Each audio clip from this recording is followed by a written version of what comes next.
Les agradezco a los que puedan que bueno, se sumen con las cámaras. A ver, contrato de construcción. Contrato, les diría que fundamental hoy en día en la práctica y en lo que refiere en cierta medida a la economía del país, ¿no? Es un contrato que tiene una regulación bastante pobre en el ámbito del Código Civil, o sea, básicamente está regulado en los artículos 1840 a 1855, pero les diría que es uno de los contratos más importantes que tenemos. Y es de los contratos que más implicancias económicas tienen, ¿no? O sea, una cantidad de obras que ustedes ven que tienen lugar, o sea, el contrato a través del cual se implementa la realización de tales obras es a través justamente del contrato de construcción, ¿no? Por eso, la idea de la clase de hoy es ver un poco cuál es el régimen legal del contrato de construcción y sobre todo ver cuáles son las principales particularidades, ¿no? Vamos a empezar, como hacemos siempre, con una breve noción de lo que es este contrato. O sea, el contrato de construcción sería aquel en el cual, por un lado, una de las partes se obliga a ejecutar una obra que en el ámbito del contrato de construcción generalmente es un edificio, y la otra parte se obliga a pagar un precio en dinero por la ejecución de esa obra, ¿no? Las partes que intervienen en el contrato de construcción son el constructor y el comitente. Constructor, quien se obliga a construir la obra; comitente, quien se obliga a pagar el precio por la ejecución de esa obra. Y ahí están también lo que serían las obligaciones principales que surgen de este contrato, ¿no? Construcción de una obra, construcción y entrega, obviamente, de una obra por parte del constructor, pago del precio por parte del comitente. ¿Qué más? Hay un tema que es importante, y es que en el ámbito del contrato de construcción suelen intervenir una cantidad importante de sujetos. O sea, no se limita únicamente a la intervención del comitente y el constructor, sino que suelen intervenir una pluralidad de sujetos. Entonces vamos a hacer una breve distinción de quiénes son estos sujetos. Ya nos referimos al constructor, al comitente, que es quien encarga la obra y se obliga a pagar un precio a cambio de esa ejecución, pero tenemos otros sujetos claves, como suelen ser el arquitecto. El arquitecto básicamente es un profesional universitario que toma a su cargo o tiene a su cargo lo que es el diseño de la obra y muchas veces también lo que es la dirección de la obra. O sea, hace el proyecto en base al cual se va a ejecutar la obra, y después, una vez que está hecho el proyecto y se contrata el constructor que la va a ejecutar, es quien da las directivas e imparte las instrucciones necesarias al constructor para que ejecute la obra. Muchas veces ese rol del arquitecto también es desempeñado por un ingeniero, ¿no? Si bien el ingeniero, su intervención principalmente se centra en lo que es la realización de cálculos, de cálculos más que nada vinculados a la resistencia, ¿no? Pero igualmente puede intervenir en lo que es el diseño y la dirección de la obra. Por otro lado, suele haber en todo contrato de construcción lo que son los obreros, ¿no? Y el código muchas veces habla del obrero haciendo referencia al constructor, por eso es importante esta aclaración, ¿no? Por ejemplo, el artículo 1847 habla de el que encarga una obra para la que el obrero debe poner los materiales. Si bien está hablando de obrero, en realidad ahí está hablando de, o sea, si bien usa el término obrero, en realidad está hablando del constructor. Y los obreros son básicamente aquellos sujetos que prestan su trabajo bajo una relación de dependencia frente al constructor. Por otro lado, solemos tener lo que son los subcontratistas, ¿no? Que pueden ser subcontratistas de todo o parte de una obra. Ellos no se vinculan directamente con el comitente, sino que es el constructor quien los subcontrata para la ejecución de todo o parte de la obra. Puede ser para las instalaciones eléctricas, las instalaciones sanitarias, la instalación del ascensor. Pero puede ser también que el comitente, por ejemplo, contrate al constructor para la realización de una parte de la obra, básicamente para lo que es toda la parte de estructura, y después contrate, o sea, celebre distintos contratos de obra con otros sujetos o con otros contratistas parciales, que se llaman. Por ejemplo, para la instalación del ascensor, las instalaciones eléctricas. Queda claro cuál es entonces la diferencia que estamos hablando entre lo que se llaman los contratistas parciales y los subcontratistas. Los subcontratistas son aquellos que son contratados por el constructor para ejecutar toda o parte de la obra encomendada por el comitente. En cambio, los contratistas parciales son aquellos sujetos que el comitente contrata para la ejecución de una parte de la obra. Y a este artículo se refiere justamente el 1852, cuando nos hablan los carpinteros, herreros y demás obreros que hacen directamente por un tanto en lo relativo a su especialidad, están sujetos a las reglas arriba prescritas y son empresarios en la parte sobre que contratan, ¿no? Artículo 1852 se refiere a los contratistas parciales y en definitiva establece que van a tener la calidad de contratistas, de empresarios, y van a responder como tales frente al comitente. En cambio, respecto a los subcontratistas, la norma relevante es el 1850, ¿no? Que nos dice que el empresario de una obra responde de las faltas y omisiones de las personas que sirven bajo sus órdenes, salva su acción contra esas personas.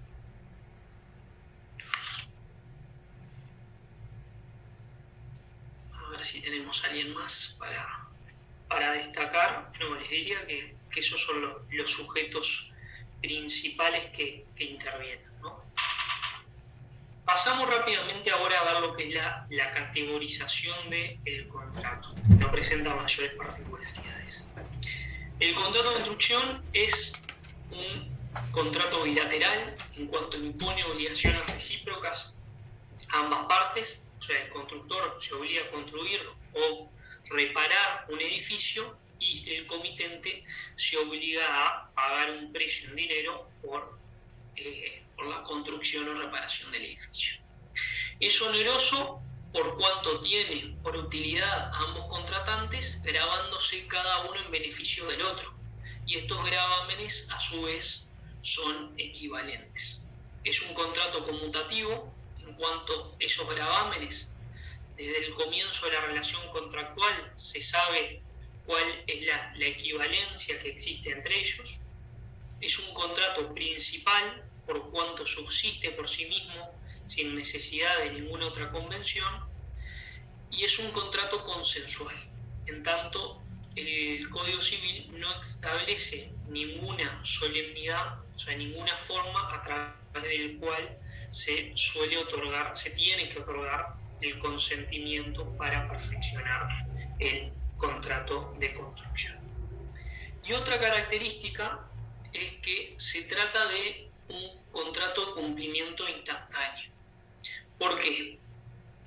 Porque si bien la ejecución de la obra suele conllevar para el constructor un cierto tiempo, ¿no? O sea, la ejecución de la obra necesariamente conlleva una cierta extensión de tiempo, porque una casa no se puede construir instantáneamente. Lo que sucede es que el cumplimiento de la obligación de parte del constructor tiene lugar es de cumplimiento instantáneo, o sea, tiene lugar en un acto concreto. Es de ejecución prolongada del contrato de construcción, pero de cumplimiento instantáneo. Y esa ejecución, que es de carácter prolongada, no satisface el interés del comitente. Y como ya sabemos, y lo vimos por ejemplo claramente cuando hablamos del contrato de arrendamiento de cosa, el criterio para calificar un contrato como cumplimiento continuado es si ese tiempo por el cual el deudor cumple con su prestación satisface el interés del acreedor. Y en este caso, digamos que la ejecución de la obra, el comitente en cierta medida la padece. Lo que satisface su interés es la entrega de la obra finalizada. Yo creo que esta es la opinión generalizada de la doctrina, incluso creo que de la jurisprudencia. Podría plantearse algún caso que también implicaría un contrato de obra, un contrato de construcción, y que se podría discutir si el cumplimiento no es continuado, como por ejemplo podría ser un contrato para el mantenimiento de, no sé, por ejemplo, una ruta, ¿no? En ese caso se podría defender que el interés del comitente se satisface cuando se termina con el mantenimiento, pero muchas veces ese mantenimiento yo creo que satisface el interés del deudor, del acreedor, o sea, del comitente, de forma continuada. O sea, en ese caso, y en algún caso más que se podría llegar a plantear, a pesar de ser un contrato de construcción, un contrato de obra, se podría llegar a sostener si no hay un cumplimiento continuado. En contra de esa posición, o de esto que les vengo diciendo, también se podría decir que en realidad el contrato de mantenimiento, por ejemplo, de una ruta, quizás no sea un contrato de obra, sino un contrato de servicios.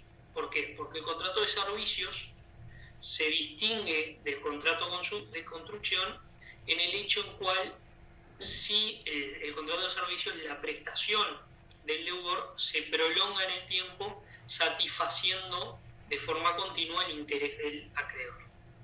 Y ese es uno de los criterios que se usa para distinguir un contrato de otro. Yo igualmente creo que el contrato de mantenimiento sería un contrato de obra porque lo que le interesa al comitente es el resultado final, o sea, es el mantenimiento final de la ruta, no le interesa la actividad desplegada por el deudor para satisfacer el interés del acreedor.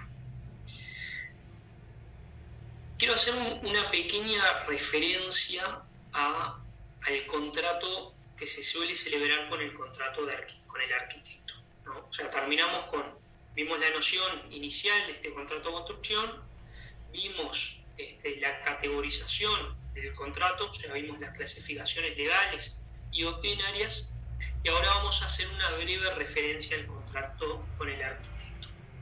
¿Por qué esto? Porque generalmente, antes de que se celebre el contrato de construcción, el comitente suele recurrir a un arquitecto, o sea, suele contratar a un arquitecto para que diseñe el proyecto, ¿no? El arquitecto, en la fase de construcción, suele intervenir en 3 instancias. Por un lado, se encarga de preparar el proyecto arquitectónico, ¿no? sobre el cual después se va a ejecutar la obra por el constructor.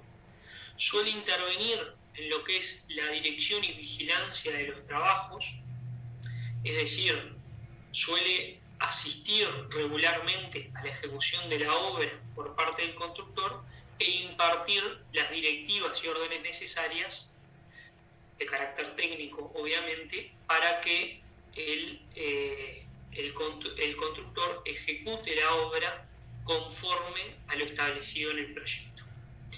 Y por último, el arquitecto suele intervenir en lo que es la obra una vez que la obra ha sido culminada. Una vez que la obra se termina, el constructor le comunica al comitente que, bueno, que la obra ha sido terminada, que se encuentra a su disposición y que está pronta para ser recibida. En esa instancia, como el comitente generalmente carece de conocimientos técnicos, el comitente suele ir acompañado de un arquitecto quien le va a asesorar si la obra se encuentra en condiciones o no para ser de recibo, ¿no? Si fue ejecutada conforme al contrato o si es necesario que deje alguna reserva para después reclamarlo al constructor o que directamente rechace la obra.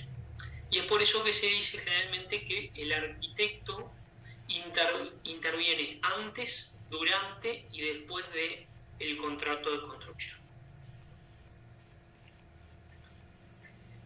También en este caso se discute cuál es la naturaleza del contrato del arquitecto, si es un contrato de arrendamiento de obra o si es un contrato de arrendamiento de servicios. En el caso de la elaboración del proyecto arquitectónico, generalmente se entiende es un contrato de arrendamiento de obra. ¿Por qué?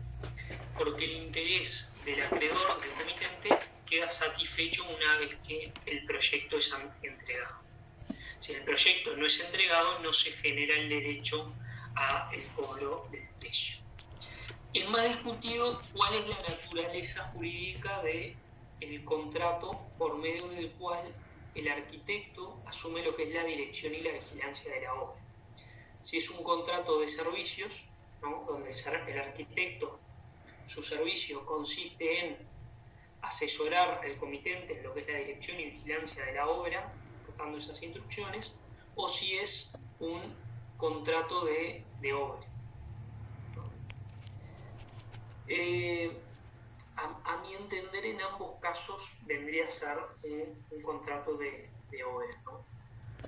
Porque creo que el comitente no tiene ese interés en la prestación, sino en la obtención de un resultado concreto que es la ejecución de la obra conforme al proyecto. Y es para eso que se contrata al arquitecto. Otro tema relevante en esta materia es las distintas formas de determinación del precio, ¿no? Que básicamente se suelen mencionar tres formas distintas. Una es por ajuste alzado, otra es por unidad de medida y por último se suele manejar lo que se llama el contrato de obra por administración. El contrato de obra o de construcción por ajuste alzado básicamente implica que al momento de celebrarse el contrato de construcción, el comitente y el constructor acuerdan un precio global e invariable por la ejecución de una obra conforme a un plan acordado. Por ejemplo, acuerdan la construcción de una casa según un determinado plano por una determinada suma, ¿no? O sea, la construcción de una casa según un determinado plano por una determinada suma, por ejemplo, $100.000. La particularidad que tiene este sistema de determinación del precio es que el riesgo económico que va a derivar de la ejecución de la obra lo va a asumir el constructor. ¿Por qué?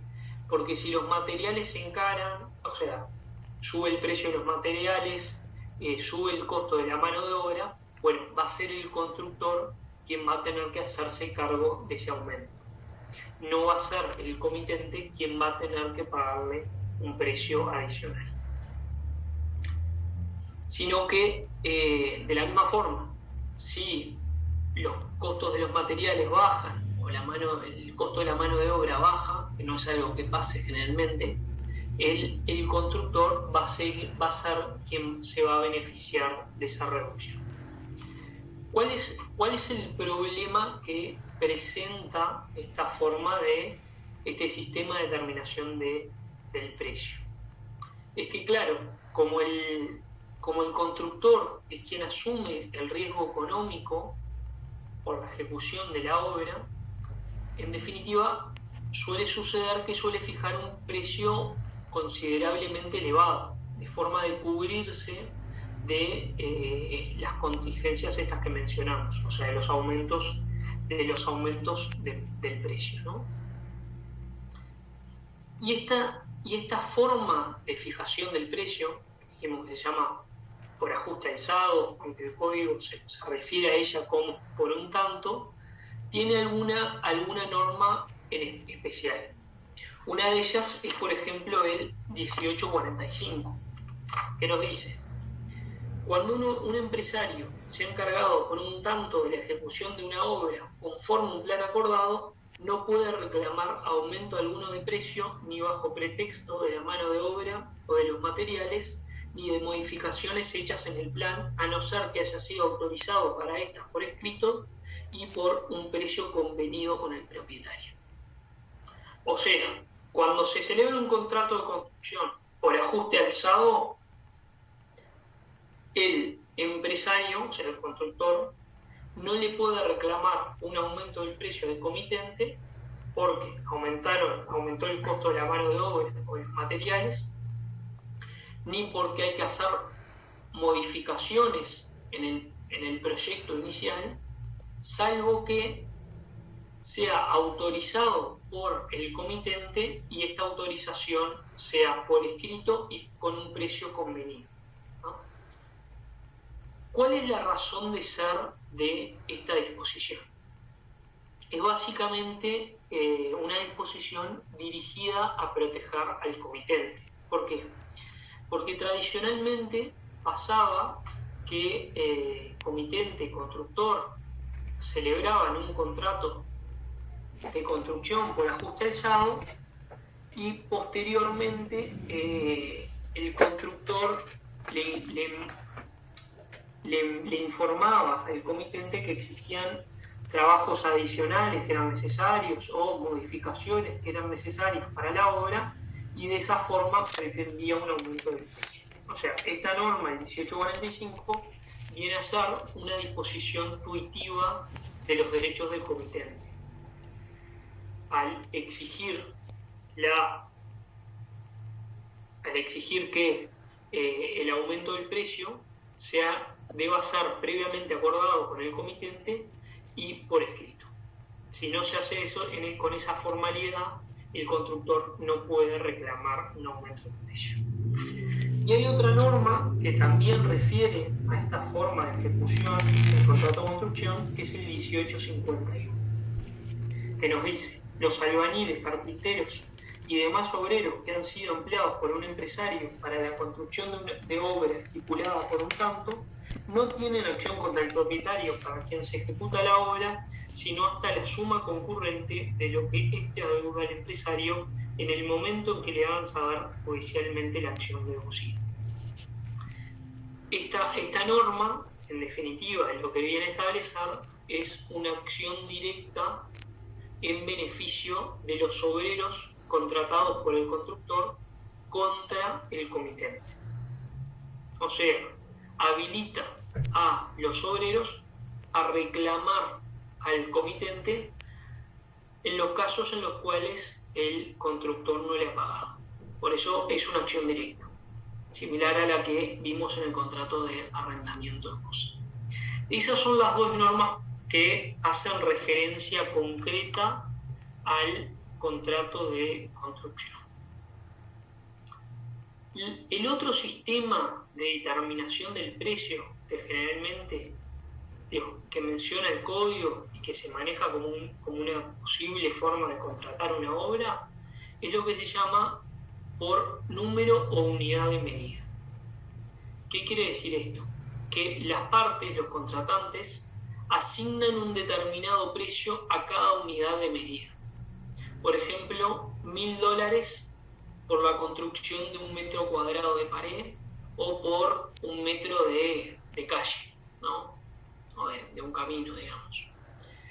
Y dentro de esta modalidad, que se refiere a ella el 1846 básicamente, se distinguen dos formas. O sea, cuando se celebra por unidad de medida, se distinguen entre dos tipos de unidad de medida. Por un lado, el contrato por unidad de medida con determinación de la cantidad de unidades, ¿no? O sea, en el contrato se fija la cantidad de unidades que se van a ejecutar.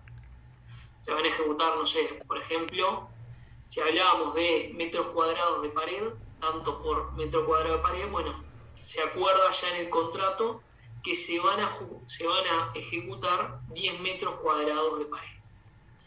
En este caso, en realidad, más que contrato por unidad de medida, tenemos un contrato por ajuste alzado.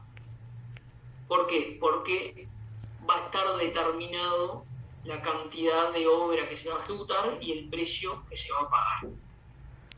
Y en este caso, cuando es por unidad de medida con cantidad determinada de unidades, el precio del contrato, o sea, el precio que va a tener que pagar el comitente, se va a obtener de multiplicar la cantidad de unidades de medidas encomendadas por el precio acordado, ¿no? Si dijimos que cada metro cuadrado de pared se cobra a los $1.000, bueno, si multiplicamos 10 por 1.000, vamos a obtener que los 10 metros cuadrados de pared van a costarle al comitente $10.000, ¿no? Pero puede pasar que se trate de un contrato de unidad de medida, pero que no se encuentre establecido o acordado cuántas van a ser las unidades que se van a ejecutar por el constructor. Y en este caso se habla de contrato de construcción por unidad de medida sin determinación de cantidad. O sea, va a haber una indeterminación inicial de la cantidad de trabajos que va a tener que realizar el constructor. La particularidad de esta forma de construcción, de fijación del precio, es que cualquiera de las dos partes va a poder terminar el contrato en cualquier momento. O sea, va a poder ejercer el derecho de receso unilateral y va a poder terminar el contrato en cualquier momento. Y esto es lo que prevé el 1846, que faculta tanto al comitente como al constructor a rescindir unilateralmente el contrato pagando el precio correspondiente a la obra ya ejecutada. El 1846 nos dice: si la obra encomendada se hubiera ajustado por número o medida sin determinar la cantidad cierta de número o medida, tanto el que mandó hacer la obra como el empresario pueden dar por concluido el contrato pagándose el importe de obra verificada. Y hay una última forma que la doctrina suele mencionar como sistema de fijación del precio, y en realidad más que una forma de un sistema de fijación del precio, es una forma de contratación, es lo que se llama por administración. Y en realidad lo que caracteriza a esta forma de contratación es que no existe un contrato de construcción, sino que es el comitente quien se desempeña como constructor de su propia obra. O sea, es el comitente quien organiza y contrata los distintos sujetos que van a intervenir en la ejecución de la obra. Y en este sentido es que cuando se hace una obra por administración, que es la forma que normalmente se ejecuta una obra cuando hablamos de obras de menor o de mediana entidad, es el constructor quien contrata directamente a los obreros que van a ejecutar materialmente la obra, es él quien se encarga de comprar los materiales, es quien contrata al arquitecto que va a proyectar y dirigir la obra, ¿no? Y compra los materiales o los puede alquilar también, por ejemplo, la maquinaria, ¿no? Y en esta forma de contrato de construcción por administración se suele hacer una distinción. Si es por administración directa, que es cuando el comitente es quien ejecuta directamente esos actos, o sea, contrata a los obreros, contrata al arquitecto, compra los materiales, alquila las herramientas necesarias o los materiales necesarios para ejecutar la obra, o por administración delegada, que es cuando encomienda en otro sujeto la realización de todas estas actividades.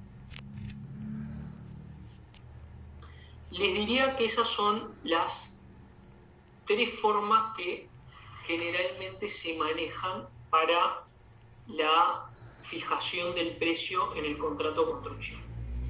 Eso no quita que las partes, al amparo del principio de la autonomía de la voluntad, puedan fijar el sistema de precio que estiman conveniente, ¿no? O sea, bien podría pactarse un contrato de construcción en el cual se le pagara al constructor por la cantidad de horas que le lleve la ejecución de la obra, ¿no? Pero digamos que estas son las 3 formas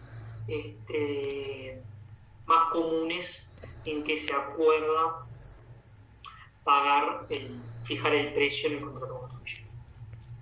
Hay un error que generalmente se incurre, que es decir que el contrato por ajuste alzado o por un tanto, que fue el primero que hablamos, es lo mismo que decir que es un contrato llave en mano. Y eso son calificaciones distintas. O sea, el contrato por ajuste alzado lo que viene a referir es que se va a fijar un precio invariable por la ejecución de una obra según unas determinadas características. En cambio, el contrato llave en mano lo que viene a significar es que el constructor se obliga a entregar una obra pronta para funcionar, ¿no? O sea, básicamente lo que quiere decir es que es suficiente para el comitente con girar la llave y la obra va a funcionar. Que esto se ve más comúnmente en lo que son otro tipo de obras, ¿no? No en obras con destino casa-habitación, sino en obras con destino más bien industrial, donde es suficiente para el comitente con apretar un botón para que la obra empiece a funcionar, ¿no? Por eso es que es una clasificación que en definitiva no guarda relación con el sistema de fijación del precio. Si bien muchas veces se dice que es un contrato por ajuste alzado y se lo confunde con un contrato llave en mano. Vamos a pasar rápidamente a la distinción del contrato de construcción de figuras afines, ¿no? A ver, con el contrato de compraventa, que ya hemos hablado un poco, ¿cuál es la principal particularidad? El contrato de compraventa es básicamente un contrato de cambio, ¿no? O sea, que implica la entrega de una cosa por parte del vendedor al comprador. El contrato de construcción, si bien termina con un cambio, o sea, con la entrega de la obra ejecutada, lo que lo caracteriza y su particularidad es que hay una prestación de hacer a cargo del constructor. Y esto implica que haya un régimen distinto. Por ejemplo, en lo que son los riesgos, ya dijimos que cuando se trata de la venta de cosa cierta y determinada, los riesgos son para el comprador. O sea, si la cosa perece por caso fortuito o fuerza mayor, el comprador igualmente va a estar obligado a pagar el precio por más de que no reciba la cosa. En este caso, en el del contrato de construcción, como lo que prevalece es una obligación de hacer en caso de destrucción de la obra ejecutada, los riesgos van a ser para el comitente. O sea, van a ser para el constructor los riesgos. O sea, el constructor va a estar obligado a ejecutar nuevamente la obra y el comitente no va a estar obligado a pagar el precio hasta tanto se le entregue la obra, ¿no? Y esto surge básicamente del 1841, que nos dice: si el obrero pone solo sus materiales su industria, pereciendo la cosa, no responde sino de los efectos de su impericia. Y también el 1842, cuando dice: si el obrero pone también los materiales, son de su cuenta las pérdidas y deterioros de cualquier manera que acaezcan, a no ser que el que mandó a hacer la obra incurriere en mora de recibir. O sea, según el 1841 y 1842, en el contrato de construcción los riesgos son del constructor. Hasta tanto entregue la obra, si la obra se destruye, va a ser él quien va a cargar con los riesgos y va a tener que volver a ejecutar nuevamente la obra. Y el comitente va a estar exonerado de pagar el precio. Lo que es un régimen diverso al contrato. El problema se plantea principalmente con lo que es cierto tipo de obras que no existen actualmente, sino que se van a ejecutar en el futuro, ¿no? Básicamente me refiero a la venta o construcción de apartamentos en el pozo. Ustedes habrán visto que es muy común ver que un promotor inmobiliario se obliga a construir y vender un apartamento no construido todavía. Bueno, en ese caso se plantea el interrogante de cuál es la naturaleza jurídica. Y la realidad es que la jurisprudencia, al momento de resolver esta cuestión, ha entendido que se trata de un contrato mixto. O sea, un contrato mixto de compra-venta y de contrato construcción, ¿no? Porque se encuentran presentes las dos obligaciones principales de este tipo de contratos.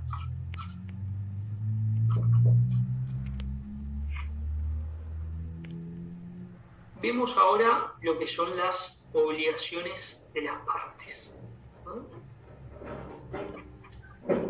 ¿Cuáles son las obligaciones del constructor? Ya dijimos que es ejecutar y entregar la obra conforme a lo estipulado en el contrato, y en caso de defecto, o sea, en caso de no haber acuerdo en lo que refiere a la forma de ejecutar la obra, es con arreglo al uso general. Y esto surge del artículo 1848, que nos dice: concluida la obra conforme a la estipulación, o sea, conforme a lo estipulado en el contrato, o en su defecto con arreglo al uso general, en que el que encargó la obra está obligado a recibir, ¿no? O sea, en principio, conforme a lo previsto en el contrato, y a falta de contrato, o a falta de estipulación sobre la forma en que se habrá de ejecutar la obra, lo que rige es el uso general. Y tratándose de un contrato de construcción, básicamente el constructor se obliga a ejecutar la obra de acuerdo a lo indicado en el plano y el proyecto preparado por el arquitecto, ¿no? Y a observar en su ejecución lo que son las reglas del buen arte de construir. Esa es básicamente la obligación principal del constructor. Puede suceder también que el constructor se haya obligado a suministrar los materiales necesarios para ejecutar la obra. Esta posibilidad la prevé el artículo 1840, por ejemplo, que nos dice: si se da a uno el encargo de hacer una obra, puede convenirse que pondrá solo su industria o que suministrará también los materiales, ¿no? O sea, el 1840 parte de la base de que el comitente se puede obligar solo a ejecutar la obra, o sea, a construir el edificio, o puede obligarse también a aportar los materiales necesarios para ello. Si es el comitente quien asumió la obligación de entregar los materiales, bueno, en ese caso el constructor está obligado a custodiarlos hasta su implementación en la obra, y además está obligado a examinarlos. Y si detecta que no son de que son de mala calidad, el código le impone la obligación de advertirle de esa calidad al constructor, ¿no? Cuando nos dice el 1841, inciso segundo, habla que o que la destrucción haya provenido de la mala calidad de los materiales, con tal que haya advertido oportunamente esta circunstancia al dueño, ¿no?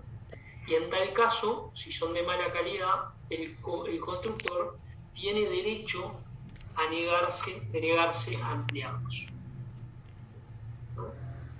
Y esto surge, por ejemplo, del artículo 1844, que en su nueva redacción prevé a texto expreso la posibilidad del constructor de rechazar los materiales que fueran de mala calidad, ¿no?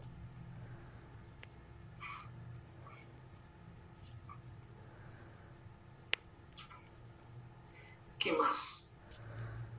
Otra obligación que se suele mencionar en el ámbito del contrato de construcción a cargo del constructor es que el constructor está obligado a permitir el acceso al sitio donde se está ejecutando la obra y la inspección de la obra por parte del comitente o los terceros designados por él, que normalmente es el arquitecto. Y esto con el propósito, la finalidad de que esos terceros, el propio comitente, pueda controlar cuál es el avance de la obra y la calidad de los trabajos ejecutados. Otra característica vinculada a las obligaciones del constructor es que se suele estipular en los contratos de construcción un plazo dentro del cual el constructor tiene que ejecutar y entregar la obra al comitente. Por ejemplo, la obra va a tener que ser ejecutada en el plazo de 100 días. ¿Qué pasa si las partes no acordaron el plazo? Bueno, en ese caso, a falta de estipulación, se entiende que la obra tiene que ser ejecutada en tiempo razonable o necesario, y si existe discrepancia al respecto, es el juez a quien le corresponde fijar cuál es en definitiva el plazo dentro del cual se debe ejecutar la obra, ¿no? Plazo o sentencia, mejor dicho, que es de naturaleza declarativa, o sea, declara cuál era el plazo dentro del cual el constructor debe ejecutar la obra. No es una sentencia de naturaleza constitutiva que a partir de la sentencia empieza a correr el plazo dentro del cual se debe ejecutar la obra. Obviamente, estipulado un plazo por las partes, nada obsta a que éstas acuerden la prórroga del plazo, y ello puede tener lugar tanto de forma expresa como de forma tácita. La forma tácita, o más habitual, de prórroga del plazo es cuando el comitente le encarga al constructor trabajos adicionales, ¿no? Por ejemplo, si inicialmente se había proyectado la construcción de una casa de 3 cuartos y 2 baños, si le encarga 4 cuartos y 3 baños, bueno, ahí hay un trabajo adicional, o sea, hay una mayor cantidad de obra. Bueno, esa mayor cantidad de obra encomendada por el comitente al constructor se tiende a entender que constituye o configura una prórroga tácita del plazo originalmente pactado.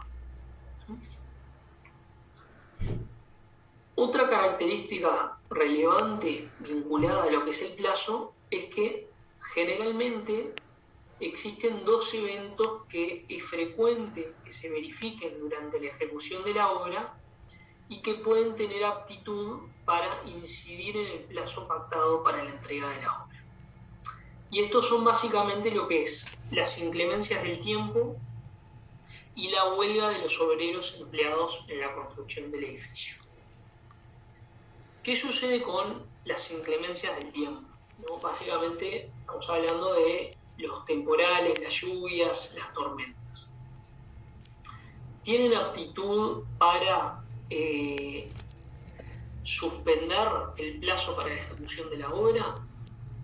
Bueno, generalmente en los contratos de construcción se suele regular al respecto, ¿no? Muchas veces se establece, por ejemplo, que los días de lluvia van a suspender el plazo o van a dar lugar a tantos días adicionales según la cantidad de días que no se pudo ejecutar la obra como consecuencia de la lluvia o de las inclemencias del clima.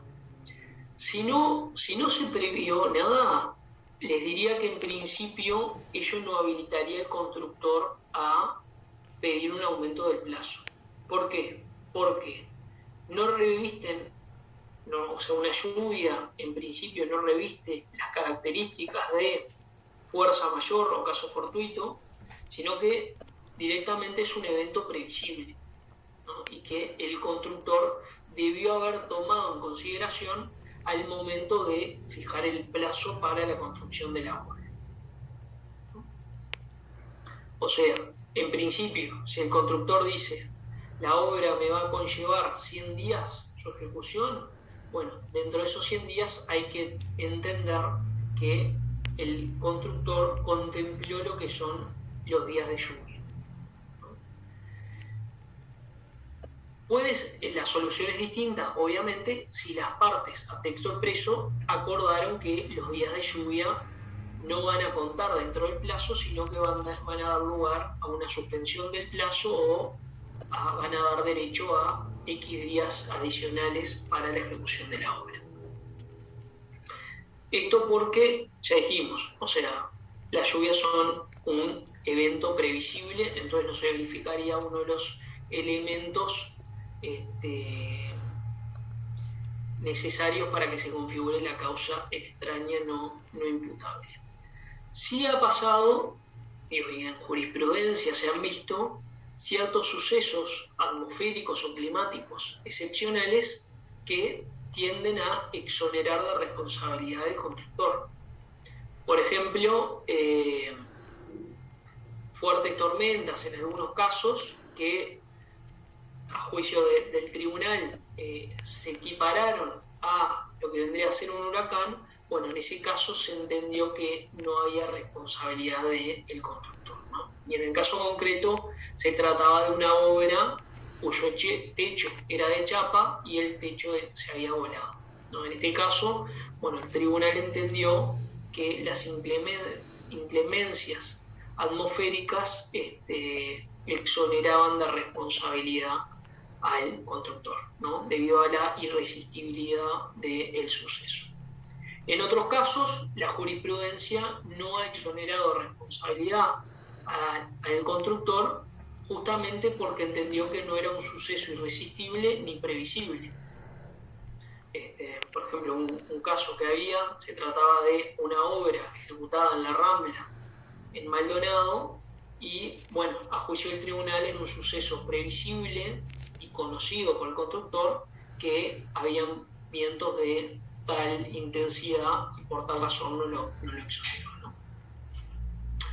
También se presenta la interrogante de si se da lugar a una prórroga o no de plazo cuando el constructor no puede ejecutar la obra como consecuencia de una huelga.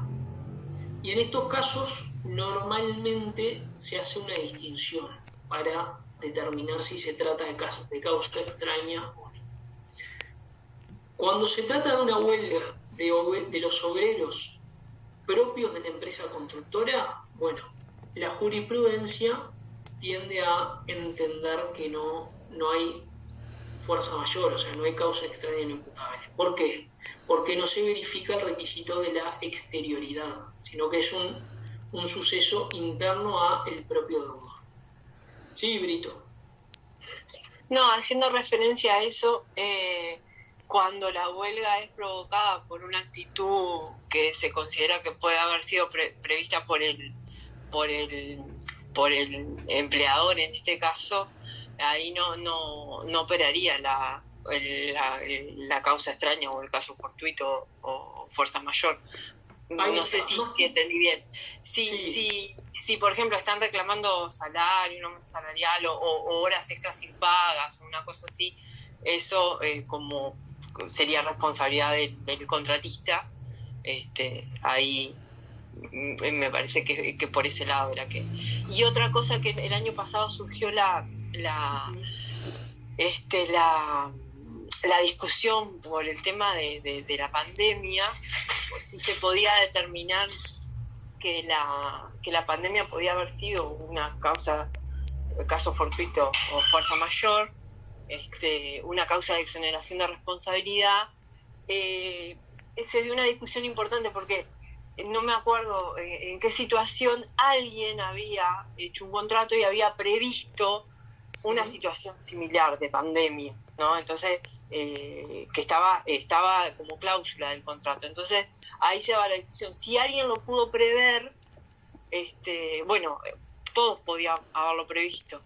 Entonces esa fue una discusión que se dio en esa situación de pandemia, porque, bueno, hasta qué punto se puede establecer la previsibilidad, ¿no? sí, sí. ¿Explico? Entonces, Sí. porque si vos tenés un contrato de obras en Maldonado, como bien decías tú, en Maldonado, la vas a ejecutar el 80% de la obra en invierno en la Rambla, ya sabemos que puede existir vientos de más de 100 kilómetros por hora, digo, eso ya sabemos. O si vos lo vas a hacer en Miami en octubre, sabes que es época de temporales, de huracanes. Bueno, ahí ya sabemos. Pero en este caso de la pandemia, que era algo tan impredecible, pero bueno, no me acuerdo qué situación alguien lo había previsto y estaba en el contrato, entonces decía, bueno, pero si alguien lo pudo predecir, hasta qué punto era imprevisible, ¿no? Ahí está perfecto todo su aporte. Hay varias cuestiones. Volviendo un poco al tema de la huelga, ¿no? Básicamente, o en resumen un poco, lo que se atiende por parte de la jurisprudencia y en cierta medida de la doctrina es muchas veces a cuál es la causa de la huelga. O sea, si es un hecho imputable al constructor, bueno, en ese caso no se tiende a entender que es causa extraña no imputable, ¿no? Por ejemplo, si el constructor no cumple con las medidas de seguridad y prevención para los obreros y ellos hacen una huelga, bueno, es obvio que es un hecho imputable, no da lugar a una extensión del plazo. Pero distinto suele ser cuando se trata de una huelga general, ¿no? O sea, una huelga, supongamos, del SUNCA, ¿no? Del Sindicato Único de la Construcción, que dispone una huelga general para todas las obras. Bueno, en ese caso se suele entender que no es imputable al constructor y que en cierta medida es un hecho que está fuera de su esfera de control y tiende a dar lugar a una extensión del plazo. En cuanto al caso de la construcción y el COVID, si configura o no causa extraña no imputable, yo si mal no me equivoco, o al menos hay un caso concreto que fue así, creo que la actividad de la construcción durante la pandemia únicamente se suspendió más o menos por 10 días. Después ya se implementó una resolución con todas medidas de prevención y se siguió trabajando. Yo creo que durante esos 10 días que se acordó de mutuo acuerdo por parte del Estado y creo que incluso por la Cámara de Construcción y bueno, y el sindicato, una licencia extraordinaria precisamente por la pandemia, creo que en ese caso es indudable que es fuerza mayor, ¿no? Que es causa extraña no imputable. ¿Por qué? Porque fue un acuerdo del Estado, de la Cámara de Construcción y del sindicato, ¿no? O sea, era imposible cumplir con, o sea, que una obra se ejecutara, ¿no? Fuera de esos casos, yo creo que la situación depende, ¿no? O sea, bien se dice que no hay ningún suceso que en sí mismo sea fuerza mayor, o sea, hay que ver cuáles son las circunstancias concretas del caso.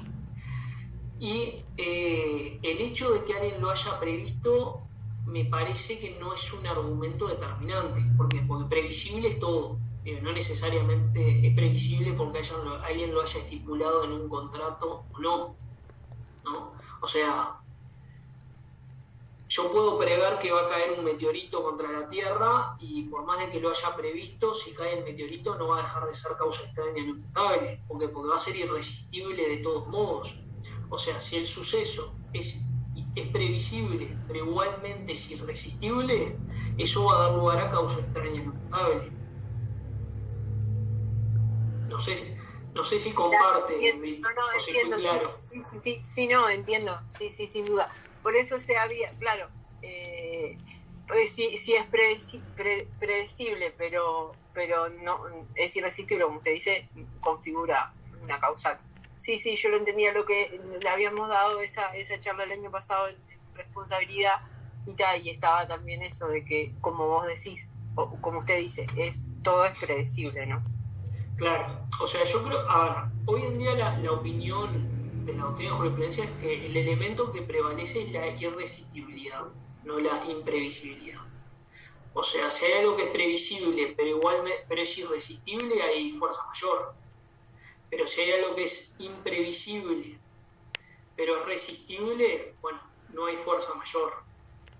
De todos modos, lógicamente, quien previó la pandemia en el contrato como suceso que da lugar a causa extraña no imputables que habilita a una extensión del plazo, en ese caso, sin duda la va a tener más fácil, digamos, para lograr la extensión, porque hay en cierta medida como una presunción de que ese suceso en concreto habilitaba al constructor a solicitar una extensión del plazo. Aparicio, sí. Ahora me acordé, en realidad lo busqué, porque lo que decía Adriana, que también fue muy mencionado, fue el organizador de un torneo de Wimbledon. Sí.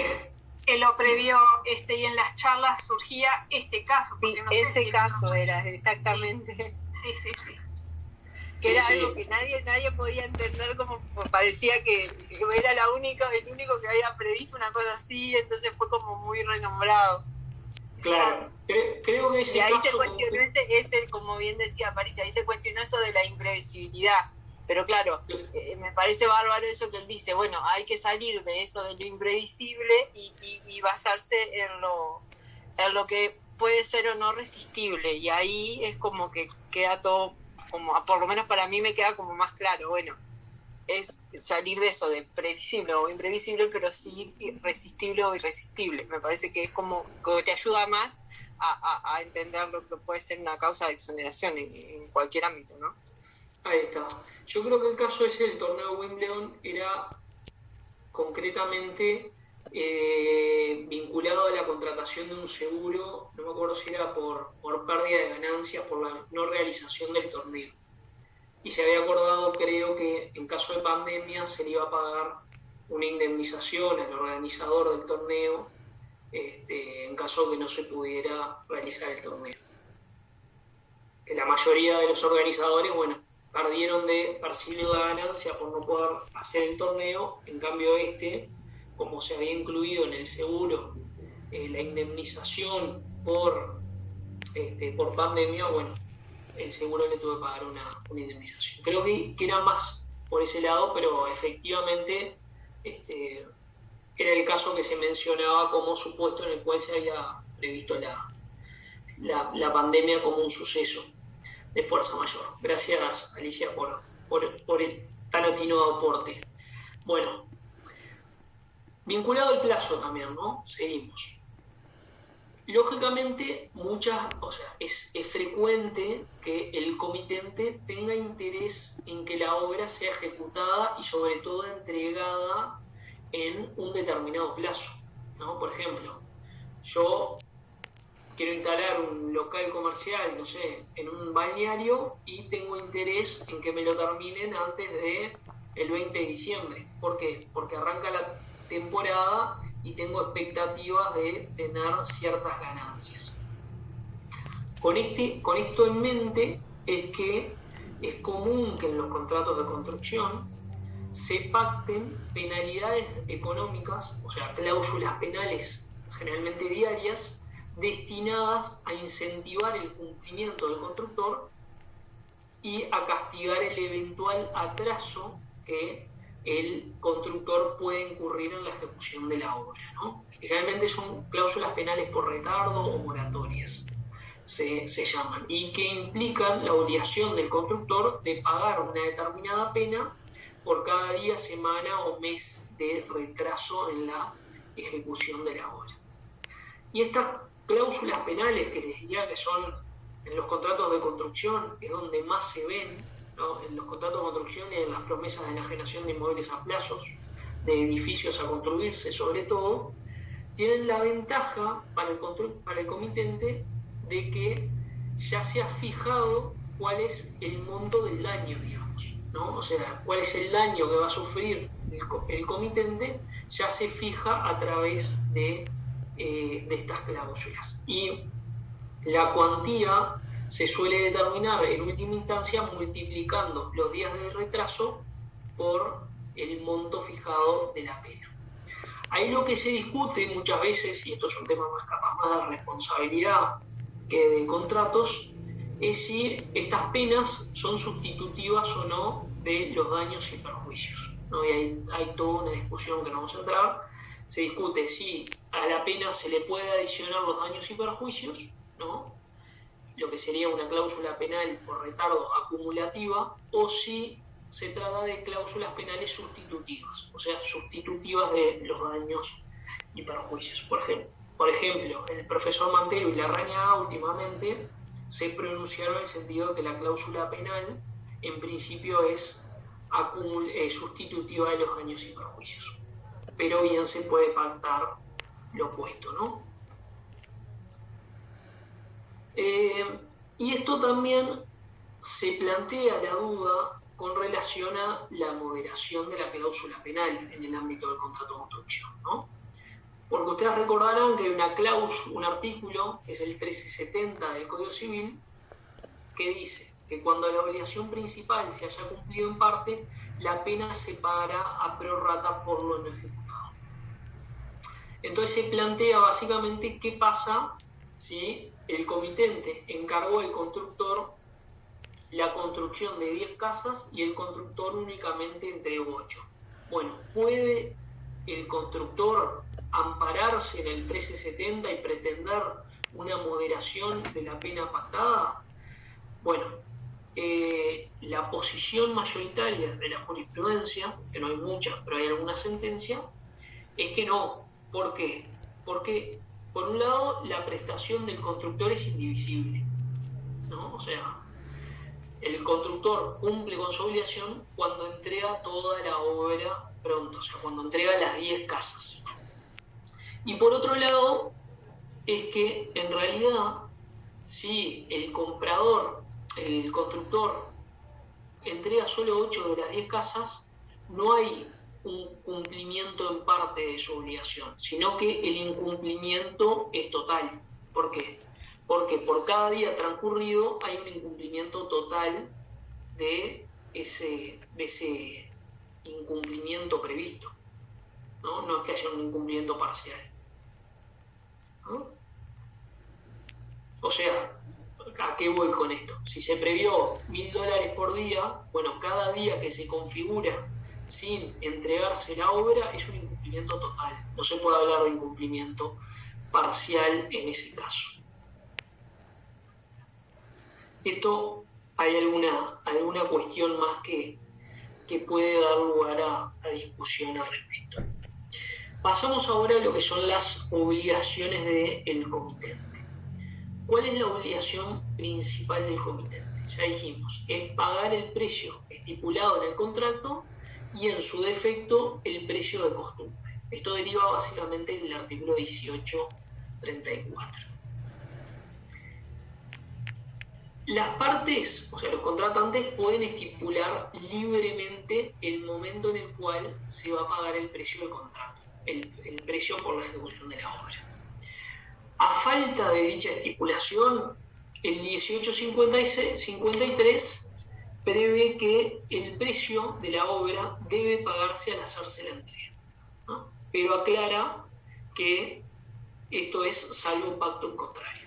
O sea, en caso de falta de estipulación en contrario, el precio de la obra se va a pagar contra la entrega. En la práctica, lo habitual es que el precio, el comitente lo vaya pagando a medida que la obra se ejecuta, ¿no? O sea, no se paga al final, sino que se paga a medida que la obra se ejecuta. ¿Por qué? Porque si no, la obra, y esto es un tema un poco más financiero, si no, la obra suele implicar un mayor costo.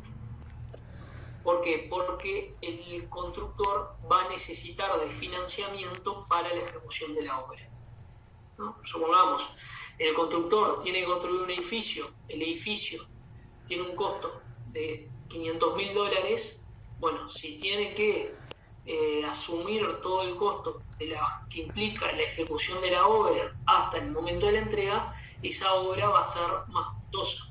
En cambio, si el comitente es quien va pagando la obra a medida que se va ejecutando, esa obra va a ser más económica para el comitente, ¿no? Porque en definitiva el constructor le va a trasladar el precio de la obra al comitente, ¿no? ¿Cómo se suele estipular el pago del precio en el contrato de construcción? Bueno, suelen haber básicamente dos formas. Uno es por hitos, ¿no? O sea, cuando se cumplen determinadas etapas de la obra, y lo otro es por avance de obra. ¿Qué significa el pago del precio por avance de obra? Bueno, supongamos que la obra es equivalente al 100%, bueno, cada mes el constructor ejecuta una parte de la obra y al finalizar el mes, el constructor le comunica al comitente o al asesor técnico, al arquitecto normalmente, que avanzó con un determinado porcentaje de la obra. Supongamos que le comunica al comitente que avanzó con el 10% de la obra. Bueno, el arquitecto verifica efectivamente si haya avanzado con ese 10% de la obra y si efectivamente fue así, le comunica al comitente que está en condiciones de pagar ese avance de obra, ¿no? O sea, el comitente le paga al constructor en proporción a lo que se avanzó de la obra. Si se avanza un 10%, se le paga por un 10%. Si se avanza un 20%, se le paga por un 20%. Y si se avanza a 0, el comitente no está obligado a pagarle nada. Eso es lo que se llama el pago contra avance de obra. Y les diría que es la forma habitual en la cual se paga el precio en el contrato de construcción. Otra forma es el pago por el cumplimiento de hitos, ¿no? Esta forma de pago del precio se suele usar frecuentemente cuando la obra se puede dividir en ciertos hitos, ¿no? En ciertas fases o etapas. Y así se puede establecer, bueno, un determinado porcentaje, una determinada suma, cuando se entrega el terreno donde hace ejecutar la obra, un determinado porcentaje adicional cuando llegan los materiales necesarios para ejecutar la obra, un determinado porcentaje cuando se cumplió con la etapa de los cimientos y así sucesivamente hasta llegar al 100% del precio y de la obra, ¿no?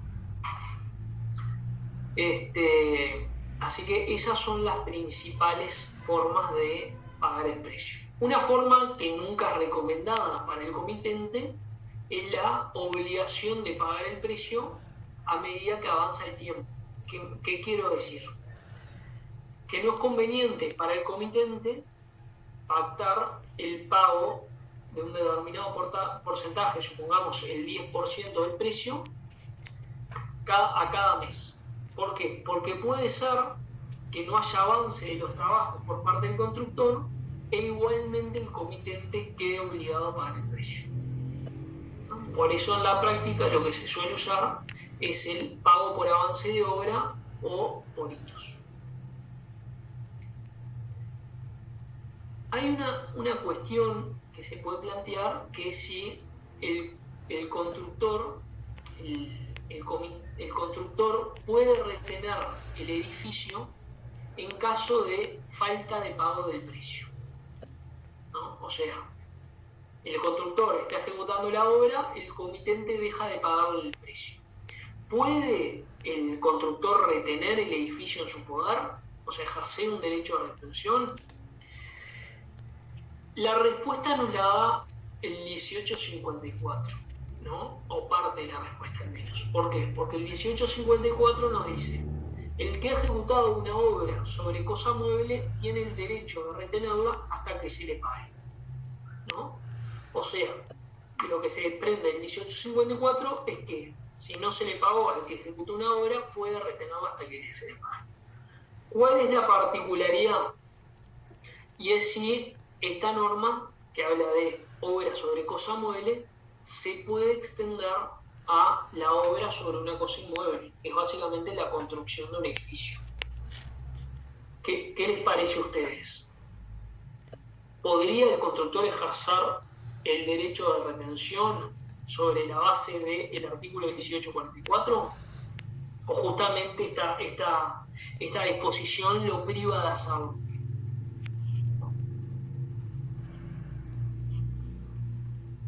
Sí, Adriana. Yo pienso que no, porque en realidad está especificando que corresponde a los bienes inmuebles, a los bienes muebles. Entonces, si no lo explicita, capaz que sí, pero en este caso es explícito. Yo me parece que no alcanzaría los inmuebles. Porque los está dejando afuera a texto expreso, ¿no? Sí, no texto expreso. O sea, está refiriendo a texto expreso a los bienes muebles. Digo, a la obra sobre bienes muebles, sobre cosas muebles. Sí, Michelin. Para mí tampoco, porque es difícil visualizar un derecho de retención sobre una cosa inmueble. Diferente es cuando la cosa es mueble y justamente yo puedo retener del ámbito de disposición de la persona, pero un inmueble no, porque cualquiera puede tener acceso, ¿no? El constructor no puede retener para sí y impedir que... Me cuesta visualizarlo. ¿Qué es eso?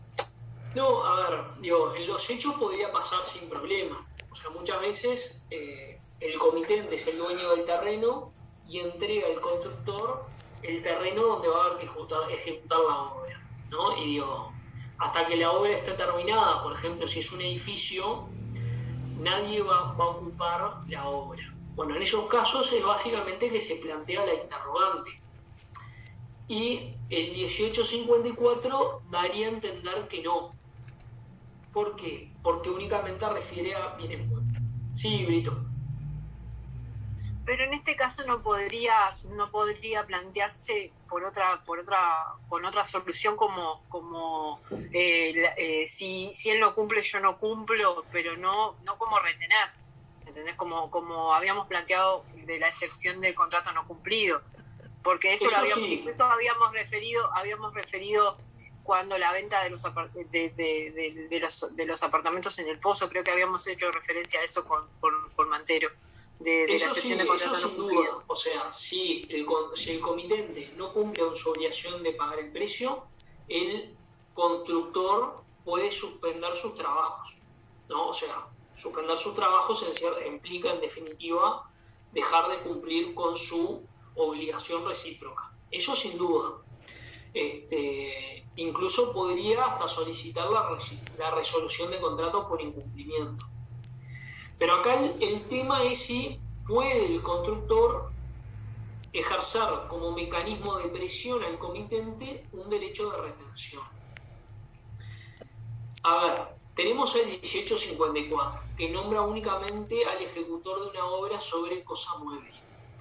Alguien podría decir, bueno, se podría hacer una interpretación o una extensión analógica del 1854, ¿no? Y de esa forma entender que sí. Sí, Silva. No sé si el 2301 también nos podríamos basar en ese artículo para que nos dice que no nos podemos apoderar por autoría propia de la cosa de su deudor. Ahí está. En realidad, más que esa parte, es el inciso segundo, que dice: tampoco se puede retener una cosa del deudor en seguridad de la deuda sin su consentimiento en los casos en que las leyes expresamente designan. Artículo 1854. Y este 2301, inciso segundo, menciona Silva, surge básicamente, o sea, la doctrina entiende que el derecho a retención es de interpretación restrictiva. O sea, si no hay una norma legal que habilita al acreedor a ejercer el derecho a retención, no se puede. Y como consecuencia de ello es que no se permite extender este derecho a retención al constructor, al ejecutor de una obra sobre cosa inmueble. Incluso hay una sentencia del Tribunal de Apelaciones de séptimo turno que dice: el constructor carece de derecho a retención sobre la cosa. El Código Civil, al otorgar expresamente el derecho a retención al tenedor de la obra sobre cosa mueble, artículo 1854, excluyó al constructor de edificios. Ante el requerimiento del propietario de que entregue la obra, debe hacerlo de inmediato, aun cuando el comitente estuviera en mora de pago del precio, ¿no? O sea, la jurisprudencia entiende, si bien hay pocas sentencias, que no puede ejercer un derecho a retención. Distinto sería, creo yo, porque nada lo obstaría a que las partes en el contrato de construcción pacten de mutuo acuerdo un derecho a retención. O sea, no un derecho a retención de carácter legal, sino un derecho a retención de carácter convencional. Bueno, en ese caso, yo creo que nada obstaría a que el constructor, amparándose en esa norma contractual, retenga o haga ejercicio del derecho a retención sobre el inmueble, el edificio en construcción, ¿no? Ya dijimos que lo que sí puede hacer es oponer la excepción de contrato no cumplido para suspender los trabajos, o incluso puede hasta solicitar la resolución del contrato con daños y perjuicios, ¿no? En lo que refiere a las obligaciones secundarias o accesorias del comitente, bueno, el comitente está obligado a colaborar con el constructor en la ejecución de la obra. Y esto se concreta básicamente en gestionar las autorizaciones o permisos necesarios para que el comitente, el constructor, pueda ejecutar la obra, entregar y permitirle el acceso al terreno o al sitio donde se va a ejecutar la obra, y entregar los planos y los materiales si es que se obligó a eso. Porque, como ya dijimos, puede ser que el constructor sea quien se haya obligado a ello, ¿no? Y puede suceder, que esto ya lo mencionamos, que el comitente quede obligado al pago del precio en ciertos casos. Por ejemplo, cuando los obreros, según el 1851, hacen ejercicio de lo que es la acción directa contra el comitente. En ese caso, puede estar obligado el comitente a pagarle lo debido a los obreros. ¿Qué pasa cuando se termina la ejecución de la obra, ¿no? O sea, cuando el constructor terminó con la ejecución de la obra. Bueno, en esa fase, digamos, en ese momento, lo que viene es lo que se llama la recepción de la obra. ¿Qué significa esto? O sea, es el acto por medio del cual el constructor le comunica al comitente que la obra ha sido culminada y que se encuentra a su disposición para ser recibida, ¿no? O sea, es el cumplimiento de la obligación por parte del constructor. Y la recepción, en la fase de recepción se distinguen 3 etapas u operaciones sucesivas. Una es la verificación, otra es la aprobación y por último está la recepción propiamente dicha.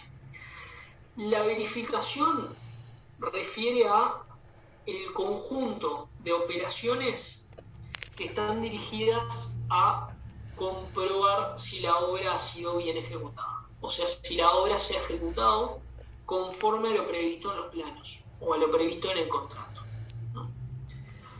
Si tras la verificación de la obra se comprueba que la obra fue bien ejecutada, el comitente procede a lo que es la aprobación de la obra, ¿no? O sea, acepta la obra. Y por eso se dice que verificación más aceptación implica recepción de la obra, ¿no? Puede suceder que tenga lugar la verificación de la obra y el comitente concluya que la obra no es de recibo porque ha sido mal ejecutada. Bueno, en ese caso va a haber verificación más rechazo de la obra y eso obviamente no va a dar lugar a la recepción, ¿no? Sino que el constructor va a estar obligado a ejecutar la obra de nuevo, o en todo caso el comitente va a poder recibirla, pero solicitar una rebaja proporcional del precio.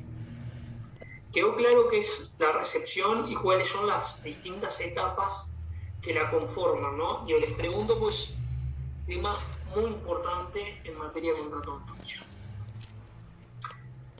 A su vez, la recepción, o mejor dicho, se distinguen 4 tipos de recepción, ¿no? Recepción expreso tácita, recepción total o parcial, recepción con o sin reservas y recepción provisoria o definitiva.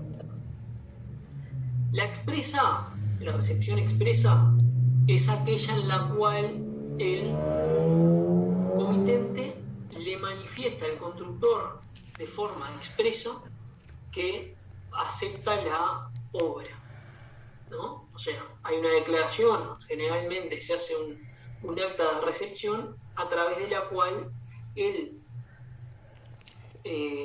comitente le comunica al constructor que va a aceptar la obra. Puede tener también lugar lo que es una recepción tácita de la obra, y esto es cuando la aceptación de la obra se desprende de actos inequívocos del comitente. Por ejemplo, cuando el comitente se va a vivir a la casa construida por el constructor, ¿no? O cuando el comitente le paga al constructor la totalidad del precio.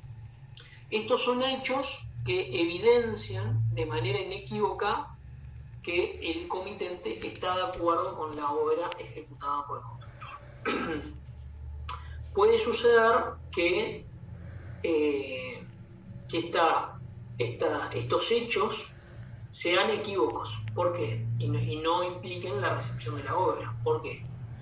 Porque puede pasar que el comitente se mude a la casa que se obligó a construir el constructor, pero que la obra todavía continúa en ejecución por el constructor, ¿no? Supongamos, alguna determinada habitación de la casa que el constructor se obligó a construir sigue en obras. Bueno, en ese caso, la jurisprudencia ha entendido que no tiene lugar la recepción, ¿no?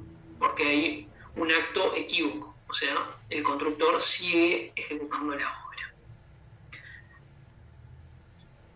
Puede pasar también que la recepción sea total o parcial, ¿no? Total es cuando se entrega la totalidad de la obra y así es recibida por parte del comitente. Pero también podría tener lugar una recepción parcial de la obra. Y esto se verificaría cuando se trata de una obra que se ejecuta en fases, ¿no? Por ejemplo, se trata de la construcción de una ruta y se van construyendo distintas fases, por ejemplo, distintos kilómetros de ruta, y se va aceptando lo ejecutado por el constructor, o que la obra sea divisible. Por ejemplo, el caso que habíamos mencionado, se encarga la construcción de 10 casas y se va aceptando, se va recibiendo por parte del constructor la obra a medida que el constructor avanza, ¿no? O sea, cada casa que el constructor domina es recibida por parte del comitente. En este caso, si bien la obra se podría decir que es una sola, es un todo, la construcción de esas 10 casas, va a ir teniendo lugar una recepción parcial de la obra. Y esta recepción parcial de la obra es muy importante porque vamos a ver que la recepción produce unos determinados efectos jurídicos. Por ejemplo, determina o da inicio a los plazos de responsabilidad de los agentes de la edificación. Otro tipo de clasificación de recepción que ya mencionamos es la recepción con o sin reservas, ¿no? Sin reservas es básicamente cuando el comitente no tiene ninguna objeción a la obra ejecutada por el constructor, y con reservas es cuando sí las tiene, ¿no? O sea, en el momento de recibir la obra, el comitente deja constancia de que en la obra existen determinados defectos constructivos, ¿no? Por ejemplo, ventanas que no cierran, o puertas que no cierran, o canillas de las que sale poca agua, ¿no? O sea, se recibe la obra, pero con reserva. O sea, se dejan observaciones a la obra entregada por el constructor, lo que después va a poder ser reclamado por parte del comitente. Y les diría que esta es la clasificación más importante, es la distinción entre recepción provisoria y recepción definitiva. Este tipo de recepción lo que marca, en definitiva, es una garantía convencional estipulada en interés del comitente. ¿Por qué? Porque según este tipo de recepción, la recepción provisoria y definitiva, cuando se termina la construcción de la obra y se entrega al comitente, se produce lo que es la recepción provisoria, ¿no? El comitente recibe de forma provisoria la obra. Y esta recepción se establece un plazo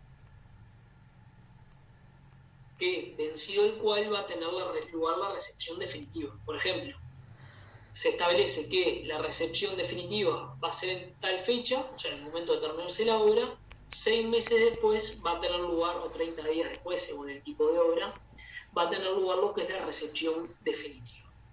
¿Por qué se pacta esta doble recepción? Y porque yo les dije que es una garantía convencional prevista en interés del comitente. Porque durante ese plazo que va entre la recepción provisoria y la definitiva, el comitente va a poder hacer valer frente al constructor los vicios aparentes que se manifestaran, ¿no? O sea, si constata la existencia de estos vicios aparentes, el comitente se los va a poder reclamar al constructor. ¿Qué pasa cuando no hay esta doble recepción? O sea, ¿qué pasa cuando hay solo recepción definitiva, ¿no? O sea, cuando hay solo una recepción, se habla de recepción definitiva.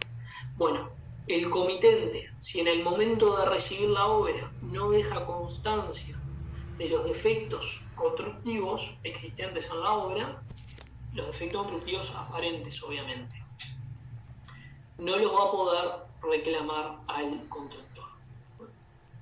O sea, la aceptación de la obra sin reservas implica la aceptación de los defectos aparentes existentes en la obra. En cambio, cuando se pacta la recepción provisoria, durante ese periodo que tiene lugar entre la recepción provisoria y la definitiva, el comitente va a poder reclamar los defectos aparentes y va a poder exigirle al constructor que se haga cargo de las reparaciones pertinentes, ¿no? A su vez, para incentivar al constructor a llevar a cabo las reparaciones que se constaten entre la recepción provisoria y definitiva, se suele pactar en los contratos de construcción que el comitente va a retener una parte del precio en su poder. Por ejemplo, un 5% del precio. Y si el constructor no cumple voluntariamente con las reparaciones o trabajos pendientes, el comitente puede usar ese dinero retenido y contratar a un tercero para cumplirlos, ¿no? ¿Quedó claro? Bueno, eso es la importancia, digamos, de la recepción provisoria y definitiva, ¿no?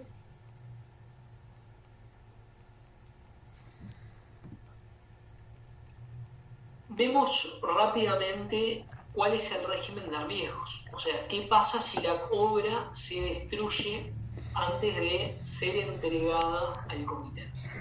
Ya dijimos rápidamente que los riesgos son de cargo del constructor. Y de esto se encarga los artículos 1841 y 1842. O sea, si la obra se destruye antes de la entrega por caso fortuito, fuerza mayor, es el constructor que tiene que cargar con dicha destrucción, ¿no? Y va a estar obligado a volver a construirla, la obra, y el comitente va a estar exonerado de pagar el precio.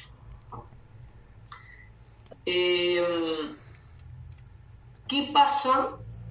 Porque el artículo 1841, que es el que se encarga de regularlo, la cuestión de los riesgos nos dice: si el obrero pone su trabajo en industria, pereciendo la cosa, no responde sino de los defectos de su impericia. Y el inciso segundo nos dice: sin embargo, no puede reclamar ningún estipendio si perece la cosa antes de haber sido entregada, a no ser que haya morosidad para recibirla o que la destrucción haya provenido de la mala calidad de los materiales, con tal que haya advertido oportunamente esta circunstancia al dueño. O sea, el 1841, inciso segundo, nos marca dos excepciones en los cuales la cosa no perece, la obra no perece para el constructor. Que haya habido morosidad del comitente en recibirla, ¿no? O sea, que haya demorado la recepción de la cosa, o que la destrucción se deba a la mala calidad de los materiales, siempre y cuando ello haya sido advertido por el constructor, ¿no? La de la morosidad básicamente no presenta mayores complicaciones. O sea, supongamos que el constructor le comunica al comitente que la obra está terminada el 15 de mayo, el 15 de mayo no comparece el comitente a recibirla, bueno, el constructor lo constituye en mora, ¿no? Lo intima a recibirla y sigue sin recibirla, y el 20 de mayo cae un rayo que destruye la obra. Bueno, en este caso, como la destrucción se debe a la morosidad del comitente, bueno, los riesgos no son de la destrucción, no van a ser de cargo del constructor. Y la segunda parte, que es más complicada, digamos, dice que los riesgos no son del constructor cuando la destrucción haya provenido de la mala calidad de los materiales, con tal que haya advertido oportunamente esta circunstancia al dueño.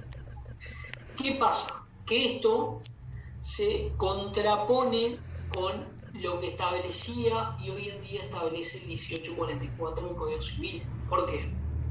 Porque el 1844 básicamente nos dice que el arquitecto y el constructor son responsables de la ruina del edificio por el plazo de 10 años si la ruina se produce por vicio de la construcción, vicio del suelo o la mala calidad de los materiales, haya suministrado estos o no el propietario, y a pesar de cualquier cláusula en contrario.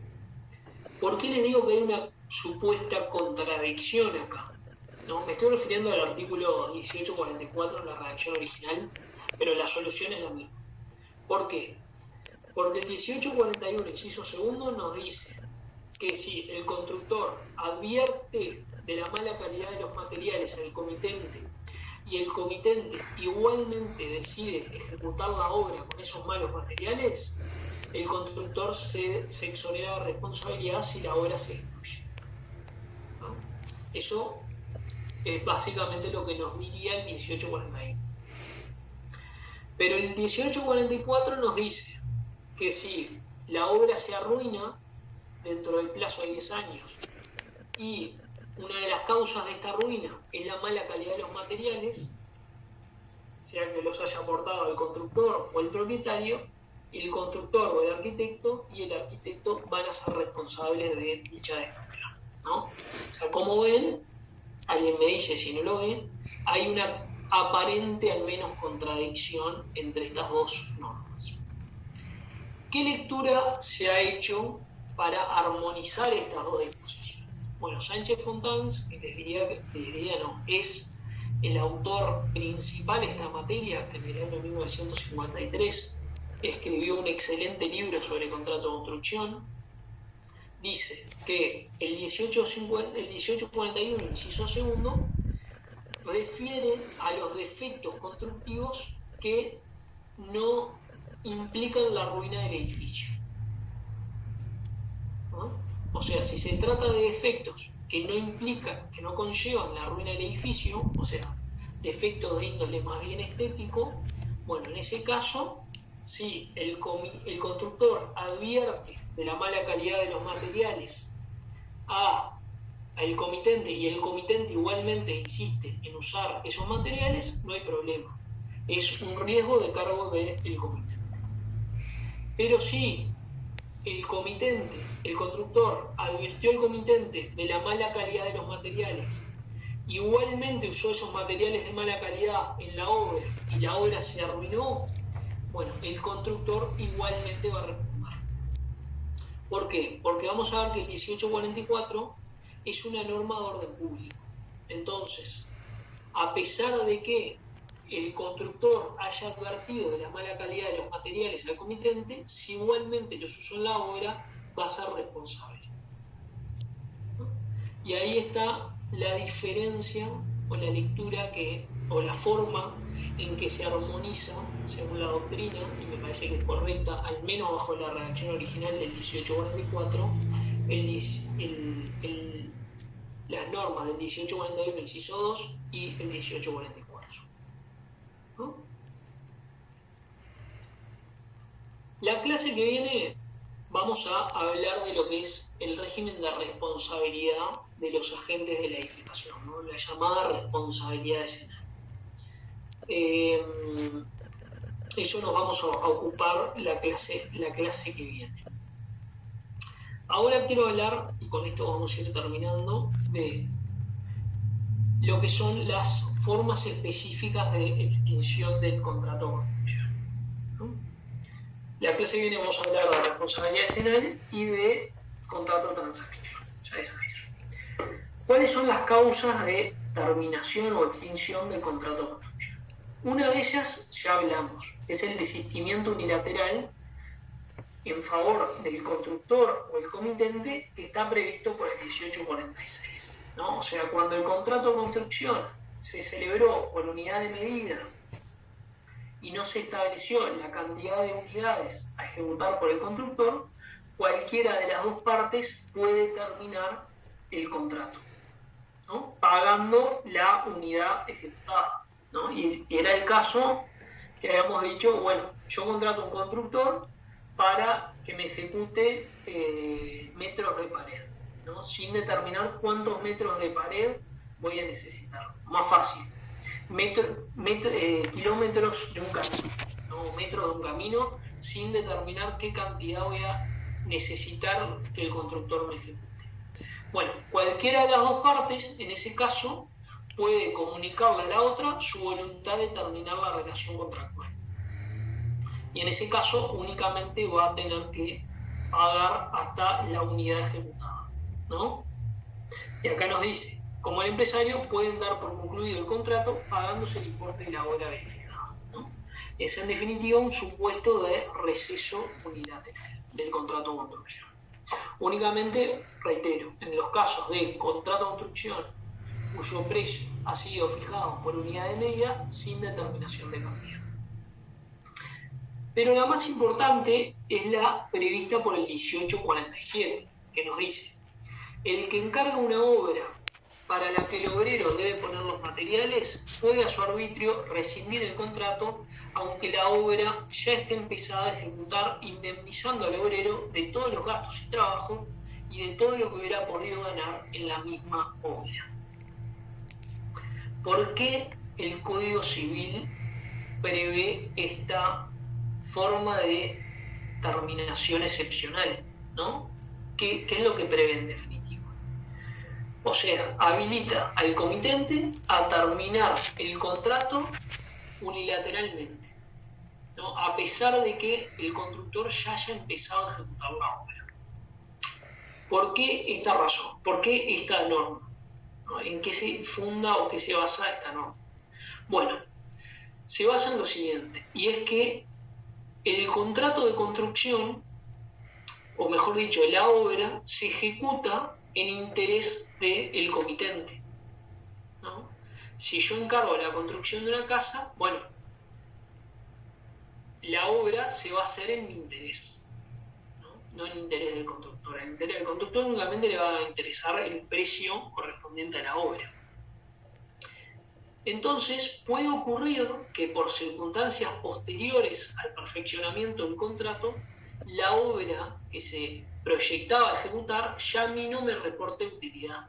¿Por qué? Supongamos, si encargué la construcción de una casa, ya no me va a reportar utilidad si tengo previsto irme a vivir para afuera, ¿no? A otro país o al interior del país. Bueno, puede no reportarme utilidad. O soy el representante de una banda de música, voy a traer una banda musical, encargo a un constructor que me construya un determinado escenario. Bueno, si la banda musical no viene al país, yo no voy a tener ningún interés en que se construya ese escenario. Y es por eso que cuando la obra proyectada ya no reporta ninguna utilidad al comitente, es que el 1847 lo habilita a terminar el contrato. Pero, ¿cuál es la consecuencia? ¿No? ¿Cuál es el corolario de esta facultad que se le reconoce al comitente?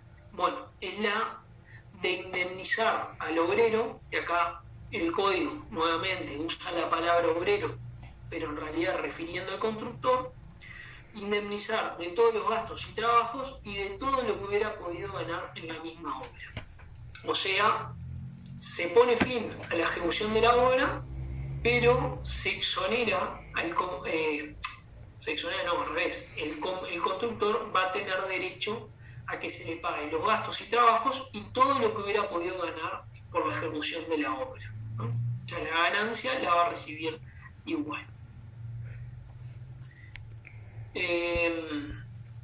Hay una aclaración que es que si bien la norma, el 1847, habla de el que encarga una obra para la que el obrero debe poner los materiales, la doctrina entiende que no se limita a los contratos de construcción en los cuales el obrero, el constructor debe poner los materiales, sino que aplica cualquier tipo de obra, ¿no? Incluso si es el comitente que tiene que poner los materiales, igualmente es aceptable. Igualmente puede el comitente terminar el contrato de construcción.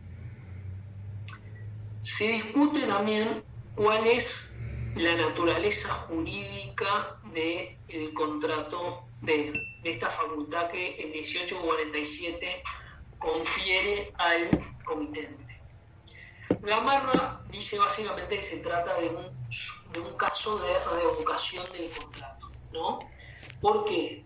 Porque a su entender, como el contrato de construcción genera obligaciones de cumplimiento instantáneo y como la ejecución del contrato no produce en cierta medida satisfacción del acreedor, o sea, del comitente, se trata de un supuesto de revocación y no de receso unilateral, que en realidad estaría previsto más para los casos de contratos de cumplimiento continuado. Igualmente, yo creo que es un poco discutible el tema, ¿no? Otra característica de esta norma es que la manifestación por la cual el comitente pone fin al contrato con el constructor no necesariamente tiene que ser expresa, sino que también puede ser tácita. Y en este sentido hay algunas sentencias, y esto es importante porque hay que tener cuidado, que establecen que la negativa del comitente en permitir el acceso al constructor al terreno o al lugar donde se va a ejecutar la obra configuran o implican una revocación del contrato de construcción. Y entonces hacen aplicable la consecuencia que prevé el 1847, ¿no? O sea, si el comitente le comunica al constructor que no va a permitir que ingrese al inmueble, al terreno donde se está ejecutando la obra, o le pide que retire las máquinas y los materiales y bueno, que no vuelva al lugar donde se está ejecutando la obra, una manifestación en tal sentido puede ser entendida y ha sido entendida por la jurisprudencia como un caso de rescisión o revocación tácita del contrato de construcción, ¿no? Porque hay una manifestación inequívoca en el sentido de poner fin al contrato. Lógicamente, esta norma requiere que el contrato de construcción se haya perfeccionado. Si el comitente termina su relación contractual, si termina su relación con el constructor en la fase de las tratativas, no va a haber un caso, o sea, no va a ser aplicable el 1847. En todo caso, vamos a estar ante un supuesto de responsabilidad precontractual, ¿no? Revocado el contrato de construcción por el comitente, bueno, surge la obligación de indemnizar al constructor todos los daños y perjuicios causados. O sea, básicamente, el daño emergente, que implica los gastos y trabajos incurridos por el constructor, y el lucro cesante, cuando la norma nos habla de todo lo que hubiera podido ganar en la misma obra. Y entonces ustedes quizás puedan decir, y bueno, pero ¿de qué le sirve entonces al comitente terminar la obra, terminar el contrato de construcción, si igualmente va a tener que indemnizar al constructor de los gastos, trabajos y de todo lo que hubiera podido ganar por la misma obra? ¿Qué pasa? Que si la obra, el contrato de construcción, el comitente lo termina al principio, digamos, incluso antes de que se comience a ejecutar la obra, únicamente va a tener que indemnizar la ganancia líquida que el constructor hubiera recibido. ¿No? Supongamos que el constructor iba a percibir una ganancia del 10% del precio del contrato, bueno, solo eso va a tener que indemnizar el comitente del constructor. Si no compró materiales ni incurrió en trabajos, le va a resultar mucho más económico al comitente terminarle el contrato que esperar a que se ejecute toda la obra para darle un precio. También se ha entendido que esta norma no es de orden público, por lo cual las partes bien podrían pactar en contrario de esta solución, o sea, excluir alguno de los rubros o establecer algún tope. Por ejemplo, bien se podría pactar que únicamente el comitente va a pagar los gastos y trabajos incurridos y la ganancia percibida por el momento, o la ganancia que el constructor habría de percibir hasta ese momento de ejecución de la obra, pero no toda ganancia que iba a percibir por la ejecución de toda la obra. Y por último, el 1849, que es una norma interesante, aunque de poca aplicación práctica, prevé la extinción del contrato de construcción cuando se encargó una obra en razón de las cualidades personales del constructor, del contratista, y este fallece, y este muere, ¿no? Por ejemplo, yo encargo a un pintor que realice una pintura, bueno, si él fallece, el contrato se termina. ¿Por qué? Porque es un contrato intuito personal, o sea, no va a quedar obligado sus herederos a cumplir con la obligación.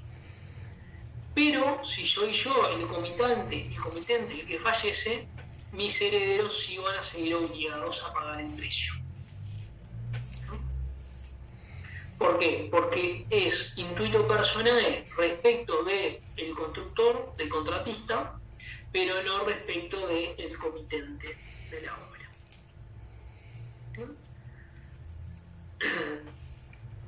Y acá el inciso segundo prevé la forma de indemnizar a los herederos del constructor o el contratista, ¿no? Esto normalmente va a tener lugar cuando se trata de contratos de obra que no son contratos de construcción. ¿no? Puede ser, sí, el contrato a un arquitecto, el contrato a un pintor, el contrato con un escultor. Pero cuando se trata de una empresa constructora, que generalmente es una sociedad comercial, no va a tener aplicación directamente porque las sociedades comerciales no mueren y porque difícilmente se pueda sostener que es un punto personal de la prestación, ¿no? Y por último, esta norma tiene importancia porque dice, el inciso tercero, dice, lo mismo será si el que contrató la obra no puede acabarla por alguna causa independiente de su voluntad, ¿no? O sea, la misma indemnización se va a deber si no la puede terminar por alguna causa independiente de su voluntad, ¿no? Y acá,